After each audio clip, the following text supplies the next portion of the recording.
Olá, eu sou o Carlos e aqui nós estudamos a Bíblia. Seja bem-vindo! Estamos no Evangelho de João, capítulo 12, e agora a partir do verso 37. Aproveite e conheça nosso canal, nós temos todo o Evangelho de Mateus já estudado e o Evangelho de João até aqui. E também uma pequena série Pergunte ao Carlos, onde eu trato de temas que me são apresentados e que não estão na sequência do Evangelho. Apesar de todos os sinais que Jesus havia realizado, não creram nele. Nesse ponto da história, onde estamos? Nós estamos, junto com Jesus, acompanhando ele, lá em Jerusalém, um pouquinho antes da celebração da Páscoa, aquela grande festa que juntava a festa do Cordeiro Pascal com a festa dos pães sem fermento, que celebrava a salvação do povo, quando Deus salvou o povo da escravidão no Egito, tirou o povo da escravidão e libertou o povo e conduziu eles à vida nessa terra em que eles estão agora, a antiga terra de Canaã, hoje terra de Israel. E então, nesse momento aqui, Jesus entrou em Jerusalém, fez a sua triunfal entrada, foi aclamado pelo povo, houve uma compreensão errada de quem ele era, pensaram que era um guerreiro, ele mostrou que ele era um rei de paz, já entrando num jumentinho, explicou a proximidade da sua morte, explicou a necessidade dessa morte para que nós tenhamos vida.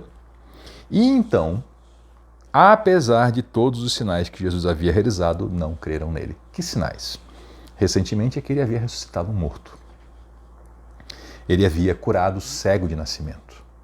Ele havia levantado já um outro morto também.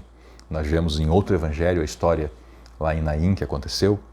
Ele havia feito coisas incríveis. E aí talvez você se pergunte, como que as pessoas não acreditaram nele? Porque talvez nós precisemos ampliar um pouquinho mais o nosso entendimento sobre o que significa crer.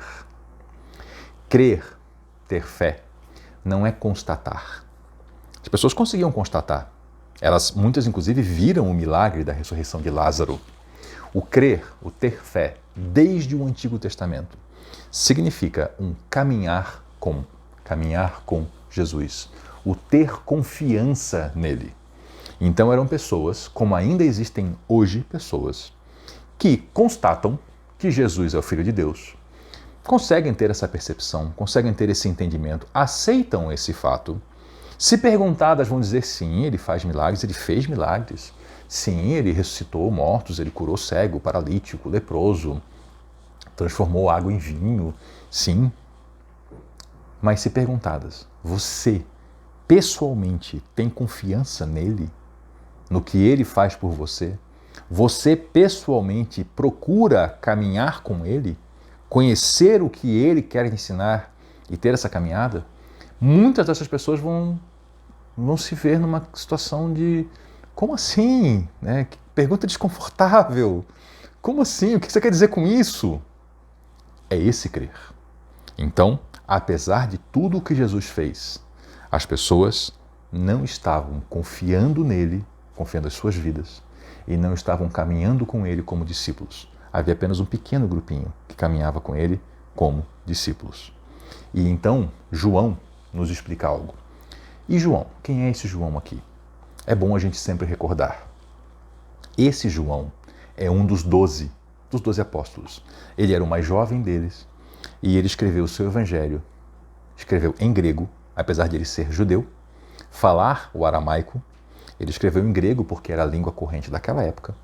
Ele escreveu para uma igreja já mais formada, talvez mais parecida com os dias de hoje, no sentido de que não eram mais apenas os judeus que formavam a igreja, como foi no comecinho, mas haviam também romanos, haviam também gregos, haviam povos de outras nações.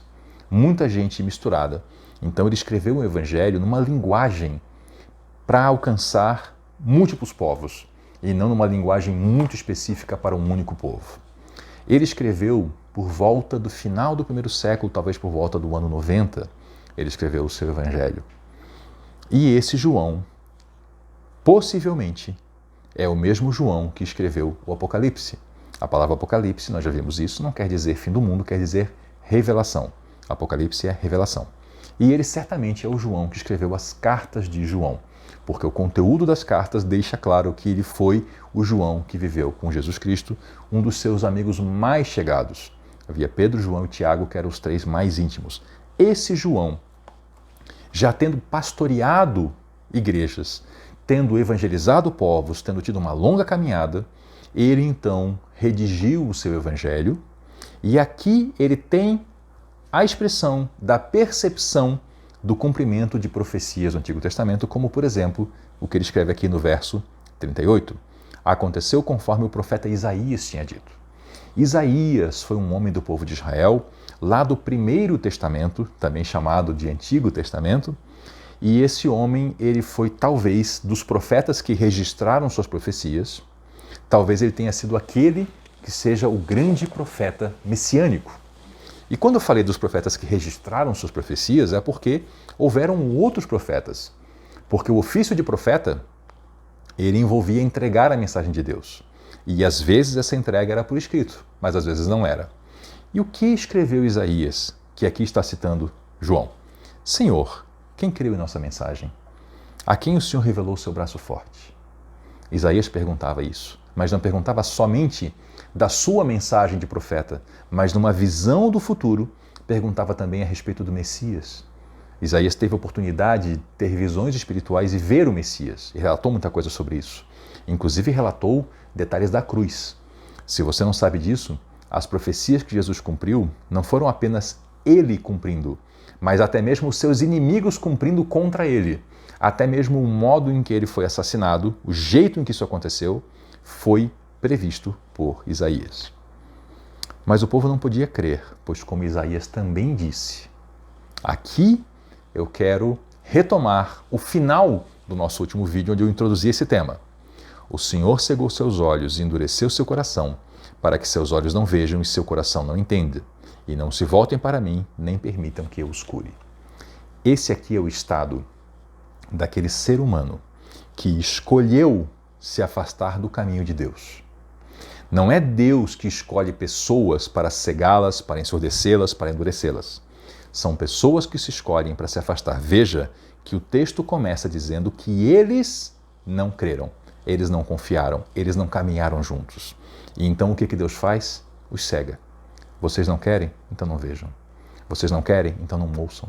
Vocês não querem? Então se endureçam. É isso que acontece, é um processo a partir de uma recusa do caminho. O caminho recusa a pessoa também. Então isso aqui é muito sério. Não deixe a sua escolha pelo caminho de Cristo para um outro momento. Você pode ser um desses que vai se cegando, que vai se ensurdecendo, que vai endurecendo seu coração. E há mesmo pessoas que frequentam comunidades cristãs ao longo de toda uma vida e têm o coração endurecido, os olhos fechados de cegueira, os ouvidos surdos para o caminho de Cristo. E são capazes de participar de todos os ritos da sua religião sem jamais confiarem em Jesus, sem jamais caminharem com Jesus. Então entenda que o caminho de Cristo não é a adesão a um rito religioso, é andar com Jesus em confiança. E isso se expressa também no rito religioso. As palavras de Isaías referiam-se a Jesus, pois viu sua glória e falou sobre ele. Isaías viu. Ainda assim, muitos creram em Jesus. Muitos creram em Jesus, incluindo alguns dos líderes judeus. Pessoas entre os fariseus creram, nós vemos isso nos evangelhos, vemos isso em Atos, vemos isso nas cartas. Pessoas entre os sacerdotes também creram, que eram os saduceus. Pessoas, enfim, de muitos grupos da liderança creram em Jesus. Eles, porém, não declararam sua fé abertamente. Eles creram em segredo, por medo de que os fariseus os expulsassem da sinagoga. Aqui algumas explicações. Além do óbvio, que eles se esconderam por medo, vejam que o texto fala que os fariseus poderiam expulsá-los da sinagoga. O templo em Jerusalém era dominado pelos sacerdotes. Apenas os sacerdotes podem realizar os ritos da religião judaica, os ritos sagrados. Os fariseus dominavam as sinagogas. Sinagoga não é templo. Sinagoga é um local de reunião, é uma casa de oração, e eles eram dominados, as sinagogas eram dominadas pelos fariseus. Eles eram os que muitas vezes lutavam para instituir uma casa de oração. Eram eles que iam organizar os grupos, eram eles que iam ver o local, administrar a construção e depois administrar o próprio seguir da casa de oração. Então, o medo de serem expulsos das sinagogas era ser expulso pelos fariseus. Essas pessoas, esses líderes que creram em Jesus, eles amaram a aprovação das pessoas mais do que a aprovação de Deus, o que é um erro gravíssimo. No entanto, ainda que João não relate aqui, mais tarde, em relatos da Bíblia, nós percebemos que muitos desses abraçaram a fé abertamente, se sujeitaram inclusive à expulsão da sinagoga, à excomunhão do templo, para caminhar com Jesus. Jesus disse em alta voz às multidões: se vocês crerem em mim, não creem apenas em mim, mas também naquele que me enviou. Crer em Jesus é automaticamente crer no que o enviou. Jesus, ele é um comissionado, um enviado do Pai. Quem crê em Jesus, quem confia em Jesus, quem caminha em Jesus, com Jesus, está confiando e caminhando também com o Pai. Pois quando veem a mim, veem aquele que me enviou. Ver Jesus é ver o que enviou. Ter comunhão com Jesus, ter caminhada com Jesus, é ter caminhada com o Pai. Eu vim como luz para brilhar neste mundo, a fim de que todo aquele que crê em mim não permaneça na escuridão. A escuridão é o estado natural do ser humano. Nós pecamos e o pecado nos faz andar na escuridão. E ele veio, Jesus Cristo, para brilhar, para nos tirar dessa escuridão. Não julgarei aqueles que me ouvem, mas não me obedecem, pois vim para salvar o mundo e não para julgá-lo. Aqui é interessante essa expressão dele. Mas todos que me rejeitam e desprezam a minha mensagem serão julgados no dia do julgamento pela verdade que eu tenho falado. Veja que, em última instância, a decisão é nossa. Quem rejeita Jesus, quem rejeita a sua mensagem, é a própria verdade que ele fala que julgará a pessoa. Por quê? Porque ele está falando dos fatos. Ele está falando do que é a existência humana e a existência eterna. Então, a rejeição humana contra ele automaticamente coloca essa pessoa que rejeitou afastada dele. A verdade faz essa separação. Não falo com minha própria autoridade. O Pai que me enviou me ordenou o que dizer. Ele fala do que ele ouviu do Pai, ele fala do que ele aprendeu do Pai e ele fala pela autoridade do Pai. O Pai dá autoridade para ele. Por isso que Jesus veio à Terra e fez o que fez. E os sinais que João fala, era isso, era a autoridade do Pai em exercício. Ele fazia isso com a autoridade do Pai, para demonstrar quem ele era e com isso glorificar o Pai. Sei que o mandamento dele conduz à vida eterna, por isso digo tudo o que o Pai me mandou dizer. Jesus está dizendo, eu sei que o mandamento dele, a lei, vamos dizer assim, né? Não só a lei lá dos 10 mandamentos, não só a lei dos 5 livros do Pentateuco, mas todo o ensino de Deus conduz aonde? À vida eterna. Por isso que Jesus falava tudo que o Pai o mandou dizer. E ele então vai seguindo para a conclusão do ministério dele. E nós temos aqui, na Bíblia Sagrada, o conteúdo do mandamento do Pai. O conteúdo que nós ouvimos em expressões como amar a Deus sobre todas as coisas e amar o próximo como a si mesmo. Nós temos esses conteúdos que nos conduzem à vida eterna.